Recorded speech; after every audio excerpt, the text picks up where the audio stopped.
दिल्ली के अंदर कांग्रेस मुख्यालय में आज कांग्रेस पार्टी की सीडब्ल्यूसी की बैठक थी, यानी कांग्रेस कार्य समिति की बैठक। और इस कांग्रेस कार्य समिति की बैठक के बाद में मल्लिकार्जुन खड़गे ने अपना वक्तव्य जारी किया।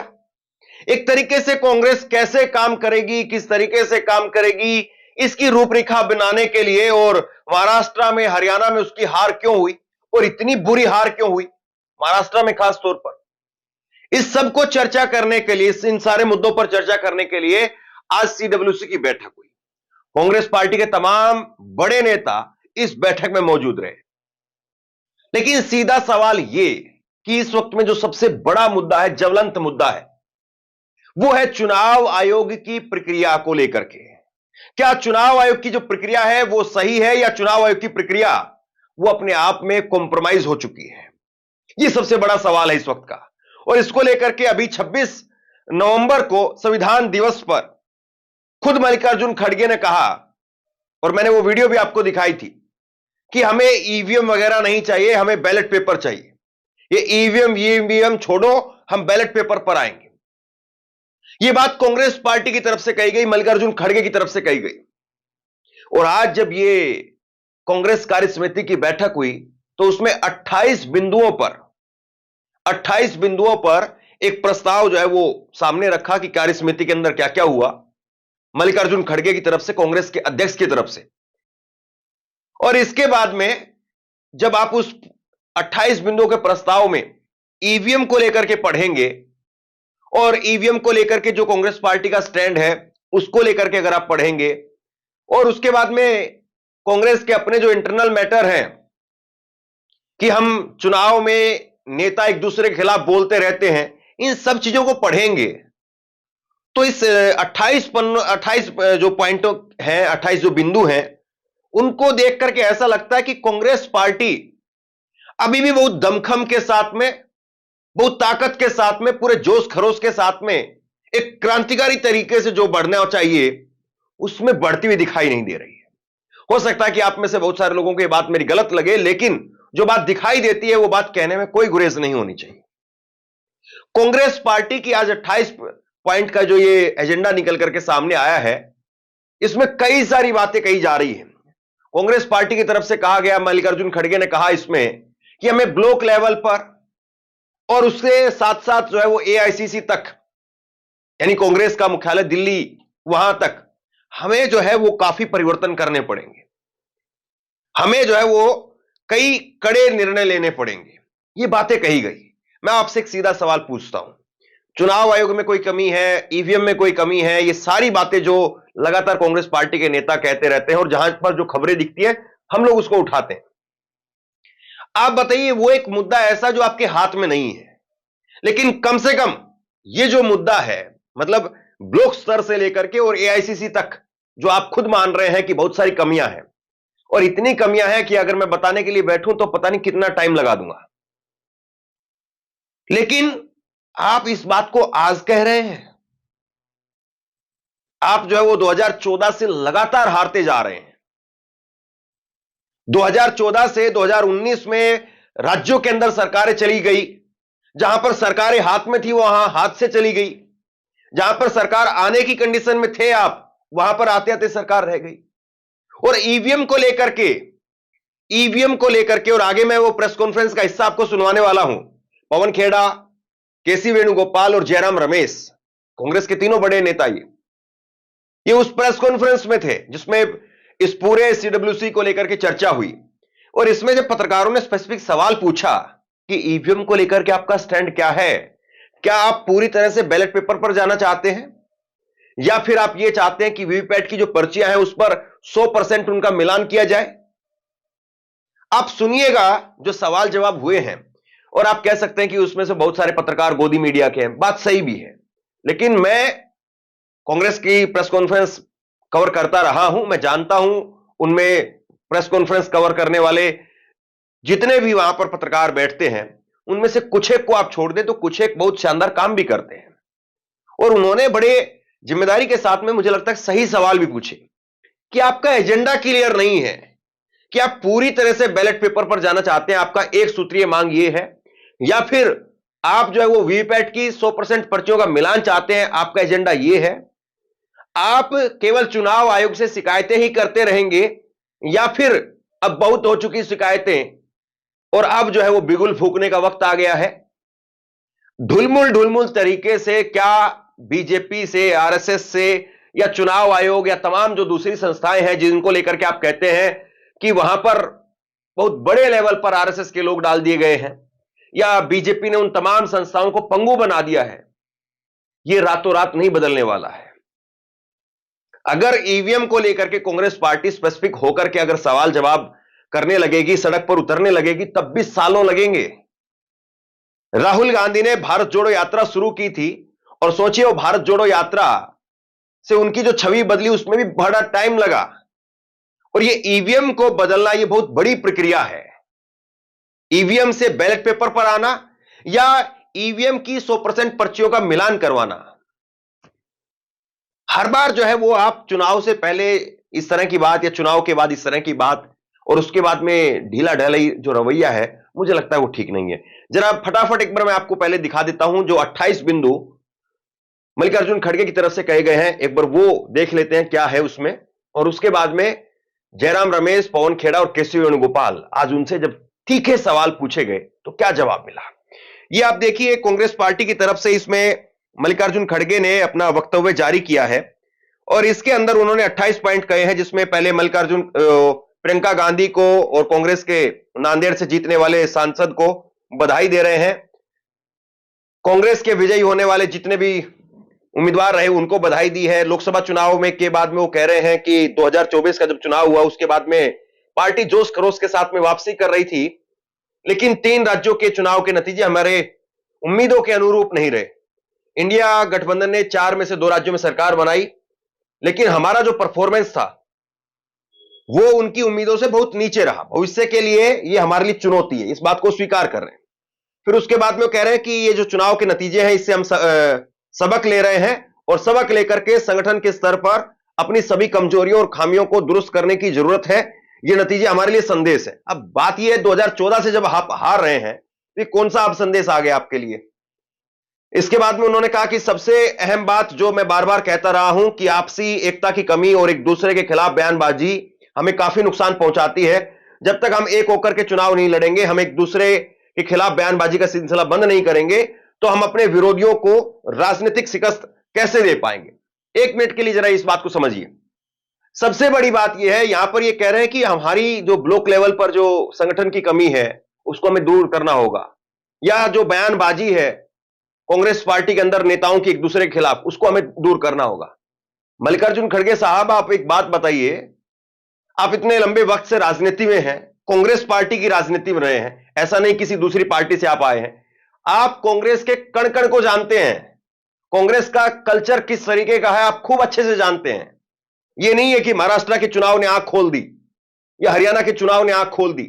सबको पता है कि हरियाणा में एसआरके, रणदीप सुरजेवाला और भूपेंद्र सिंह हुड्डा और बाकी दूसरे नेता, और महाराष्ट्र के अंदर किस तरीके से वहां पर चुनाव के अंदर सीटों के बंटवारों को लेकर के बात हो रही थी। ये जो बात आप कह रहे हैं चुनाव से पहले हो जाना चाहिए था, आप इस बात को आज कह रहे हैं।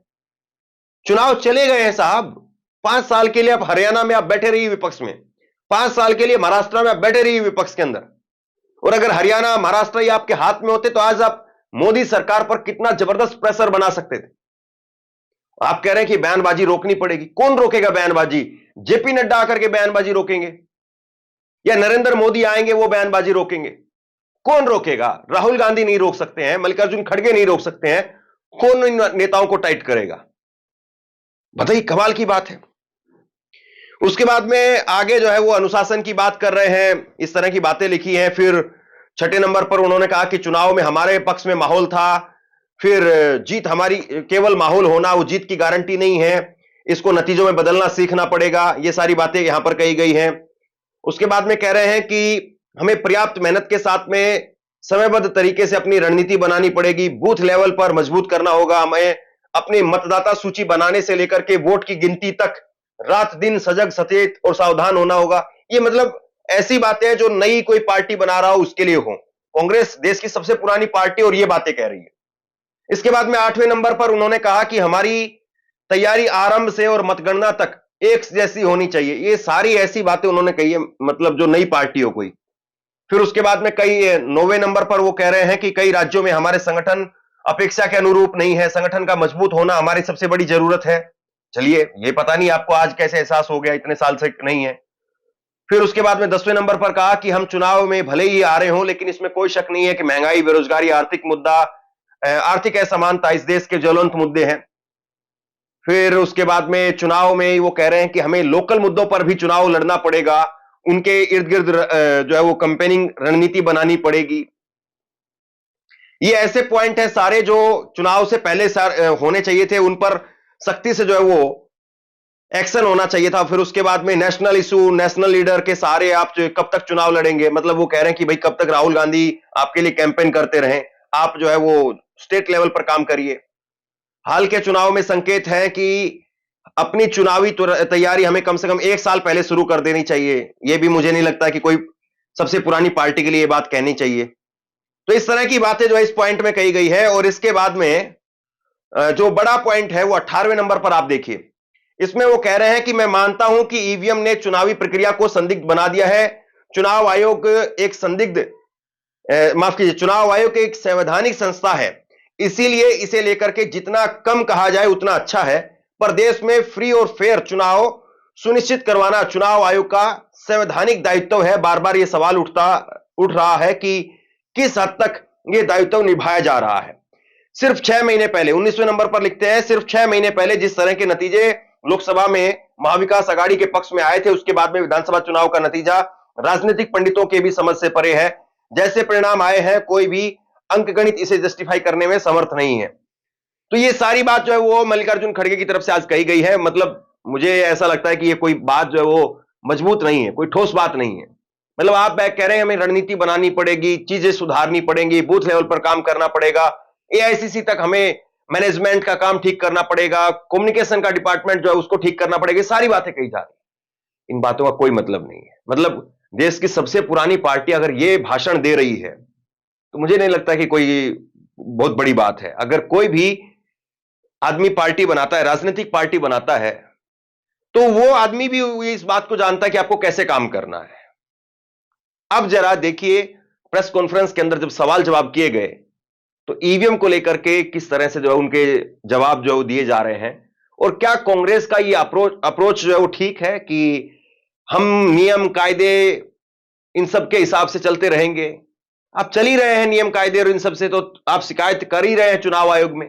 लेकिन अगर कुछ नहीं बदल रहा है तो या तो आप शिकायत करना बंद करिए, जो प्रक्रिया है, जैसी है, जिस तरीके की है, उसको स्वीकार कर लीजिए, उसी के हिसाब से अपनी तैयारी करिए। आपको 1 रुपए की जरूरत है, आप 1.5 रुपए की तैयारी करिए।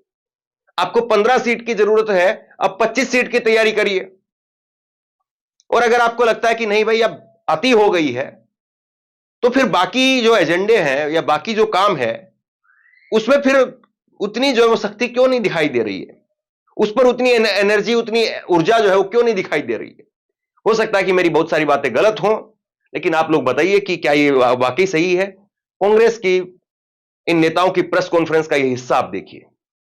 सर, आप लोग जिस तरह से कह रहे हैं कि चुनाव में गड़बड़ियां हुई, धांधलियां हुई और ये समझ के परे है, तो प्रधानमंत्री नरेंद्र मोदी कह रहे हैं कि इतना आप लोग में गुस्सा है कि जनता ने आपको आशीर्वाद नहीं दिया, कि अब आप जनता पे गुस्सा निकाल रहे हैं और देश के हितों के खिलाफ, संस्थाओं के खिलाफ आप काम कर रहे हैं, जिस तरह से आप लोग इलेक्शन प्रोसेस पे सवाल खड़े कर। प्रधानमंत्री जी के अपने भाषण पुराने ईवीएम के खिलाफ मैं आपको भी भेज देता हूं, और अगर आपके पास प्रधानमंत्री का तो नंबर नहीं होगा, हिरेन जोशी का तो होगा, उन्हें भेज दीजिएगा तो मालूम पड़ जाएगा क्या तब वो गुस्से में बोलते थे। तो बात सिर्फ ईवीएम की नहीं है, जैसा कि जयराम जी ने और वेणुगोपाल जी ने बताया आपको, बात पूरी चुनाव प्रक्रिया की है। वो प्रक्रिया तब शुरू होती है जब हम लगातार शिकायतें कर रहे हैं कि साहब इलेक्शन कमीशन की वेबसाइट में घुसकर नाम काटे जा रहे हैं भारतीय जनता पार्टी के नेताओं द्वारा, विधायकों द्वारा, और नाम जोड़े जा रहे हैं, रेड कलर से मार्क किए जा रहे हैं कि हमारे वोटर नहीं, इनके नाम काट दो। ये शिकायतें लिखित रूप में पूरे इंडिया गठबंधन ने महाराष्ट्र में दी हैं चुनाव अधिकारी को, उस पर कोई जवाब तक नहीं आया। ऐसे ही हरियाणा चुनाव की रात रिजल्ट्स के दूसरे दिन हमने चुनाव आयोग के पास जाकर 10 नेता गए और 99% बैटरी वाला मुद्दा उठाया, कोई जवाब नहीं आया। लगातार तो प्रक्रिया की बात हो रही है, सिर्फ ईवीएम की बात नहीं हो रही। पूरी चुनावी प्रक्रिया को किस तरह से उसके साथ समझौता किया जा रहा है, how it's being compromised, is a cause of concern not just for a political party but for every single voter, because all of us are stakeholders of democracy. Jairam ji, मेरा सवाल ये है कि चूंकि आप लोग बार बार ये चुनाव आयोग पर आरोप लगाते हैं और आज चुनाव आयोग आपके आरोप को पूरी तरह से खारिज कर देता है, तो आपके पास ऑप्शन क्या, आप करेंगे क्या आगे? बात खारिज खाली करने आरोप की लगा नहीं के। है, बात है जवाब तो दीजिए। अगर आपने मुझसे अभी सवाल पूछा, मैं आपको जवाब दिए बगैर आपका सवाल खारिज कर दूं, तो क्या आप संतुष्ट होकर इस कमरे से बाहर जाएंगे? आपकी संतुष्टि जवाब देने वाले के लिए भी बहुत ज्यादा आवश्यक है। हम संतुष्ट नहीं है, देश के नागरिक संतुष्ट नहीं है चुनाव आयोग के जवाब से, तो जवाब तो दें पहले। वो शेरो शायरी करके चले जाते हैं, क्या वो जवाब होता है? हमारा नहीं है, पूरी चुनावी प्रक्रिया पर हम सवाल उठा रहे हैं। सवाल यह है कि सारी चुनावी प्रक्रिया आखिर में जाके तो ईवीएम और उसके रिजल्ट पे ही टिक जाती है। तो 2018 में आपने रेजोल्यूशन पास किया कि बैलेट पेपर वापस आना चाहिए। खड़गे जी ने कहा कि हम बैलेट पेपर की मांग को लेकर यात्रा करेंगे। आज स्थिति क्या है? क्या आप ईवीएम और वीवीपैट की पर्चियों के मिलान 100% मिलान से सहमत हैं या बैलेट पेपर पर वापसी चाहते हैं? देखिए, अगर मूवमेंट की बात हो रही है तो मूवमेंट का मतलब क्या होता है? लोगों तक जाना, लोगों की बात सुनना, उनसे भी सुझाव लेना। आपको क्या लगता है भारत जोड़ो यात्रा क्या थी? लोगों से संवाद किया, संवाद करने के बाद मुद्दे मिले, उन मुद्दों को हमने लोकसभा के अपने मैनिफेस्टो में डाला, उसका रिजल्ट आपको दिखा। तो मूवमेंट का मतलब यह होता है कि जनमानस को भी तैयार करना, लोगों में आम सहमति बनाना, लोगों की सुनना, लोगों से अपना संवाद स्थापित करना इस मुद्दे पर बहुत आवश्यक है। सर, एक तो आपके रेजोल्यूशन में एक रोचक बात है कि आपने एक व्यापारिक घराना कहा है, नाम नहीं लिया है सीधे तौर पर, तो इसके इस बदलाव के पीछे क्या आधार है? और ऐसे कैसे सवाल पूछते हैं आप? सीधा सवाल है, क्या सीधा सवाल है? Answer is Adani. रेजोल्यूशन में नाम ना होने के पीछे क्या वजह है? क्लियर कर दिया। और सर, प्रधानमंत्री ने उड़ीसा से आप लोगों पर निशाना साधा है और कहा है कि आप लोग जनता को गुमराह कर रहे हैं और सत्ता के भूखे लोग जो है जनता को गुमराह कर रहे हैं, और वो ये भी कह रहे हैं कि अब आप लोगों को चौकीदार चोर नहीं लग रहा। आप क्या रिस्पॉन्ड करेंगे? ये सर्टिफिकेट वो अपने आप को क्यों दे रहे हैं कि अब हमें चौकीदार चोर नहीं लग रहा? अब तो अमेरिका को भी लग रहा है, अब तो डीओजे को भी लग रहा है, एफबीआई को भी लग रहा है, अब तो पूरे विश्व को लग रहा है कि चौकीदार चोर है। जो राहुल जी ने और खड़गे जी ने और वेणुगोपाल जी ने और जयराम जी ने 5 साल पहले बोला था, उस पर मोहर अब पूरे विश्व में लग रही है। उनके 10 साल के भाषण वो खुद सुन लें, उन्हें समझ में आ जाएगा कि गुमराह इस देश में कौन किसको करता है। आज जो बात हुई है सिर्फ ईवीएम को लेकर नहीं, चुनावी प्रक्रिया पर है, इलेक्टोरल रोल पर है। जिस तरीके से विभिन्न राज्यों में मतदाताओं को रोका जाता है मत देने से, वोटर सप्रेशन के बारे में बहुत सारी बातें उठी। आज ईवीएम का भी मुद्दा उठा। हरियाणा में जो हमने शिकायतें की थी 20 सीटों को लेकर, इलेक्शन कमीशन ने हमें सुना पर हमारी शिकायतों का उन्होंने नजरअंदाज किया। आज सुबह हमने हमारे 3 वरिष्ठ नेता नाना पटोले जी, रमेश चन्नीतला जी और मुकुल वासनिक जी ने महाराष्ट्र चुनाव को लेकर चुनाव आयोग को एक लंबा खत लिखा है, सारी शिकायतें दी हैं, और सोमवार को हमने समय मांगा है इलेक्शन कमीशन से, उनको और अवगत कराएं। तो हम कर सकते हैं, हम कर रहे हैं, हम अपना फर्ज निभा रहे हैं, हम अपना धर्म निभा रहे हैं, पर चुनाव आयोग को भी अपना धर्म निभाना होगा, और वो धर्म है निष्पक्ष चुनाव कराना।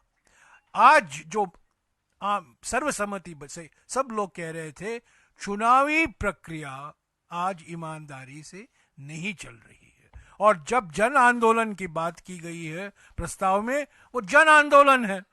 रास्ते पर निकलेंगे, आंदोलन होगा, रैलियां होंगी, और जैसा कि अभी वेणुगोपाल जी ने आपको बताया, 26 और 27 दिसंबर को बेलगाम में एक विशेष बैठक हो रही है सीडब्ल्यूसी की, उसके बाद एक पब्लिक रैली होगा, और आप लोग सब उसके लिए आमंत्रित हैं। उसके बारे में मैं अलग से बात करूंगा।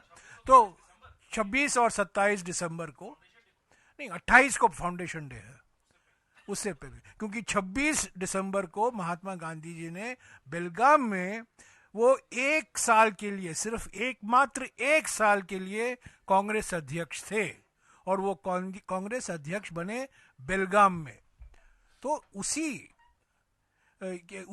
वजह से हम बेलगाम जा रहे हैं और अब से और 26 दिसंबर तक कई राज्यों में हम ये जो जन आंदोलन की बात कर रहे हैं चुनावी प्रक्रिया को लेकर, इसको हम आगे ले चलेंगे और हमारे साथ इंडिया गठबंधन के और भी विभिन्न पार्टियां होंगी।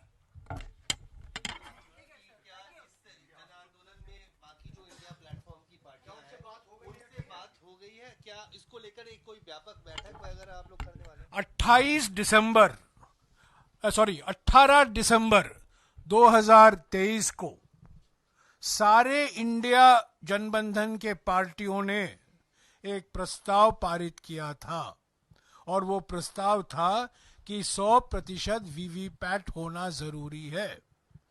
हमने समय मांगा चुनाव आयोग से, चुनाव आयोग ने हमें समय नहीं दिया। वीवीपैट को लेकर चुनाव आयोग के साथ कभी हमारी बातचीत नहीं हुई है।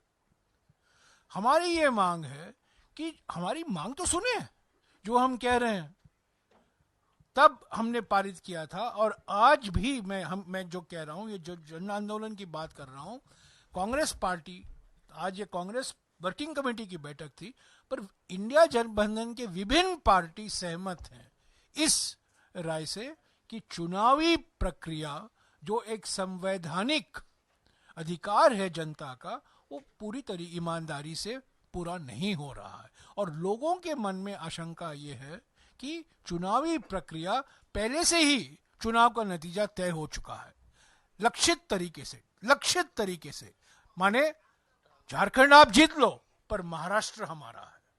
बहरहाल ये सब कुछ देखने के बाद में आप बताइए कि क्या वाकई इस अप्रोच के साथ में कांग्रेस पार्टी वापसी कर पाएगी, राज्यों में अपनी सरकारें बना पाएगी, या फिर वाकई बहुत सख्ती की जरूरत है, बहुत युद्ध स्तर पर कांग्रेस को काम करने की जरूरत है, या फिर कांग्रेस पार्टी अभी भी मेन मुद्दों पर नहीं आई है।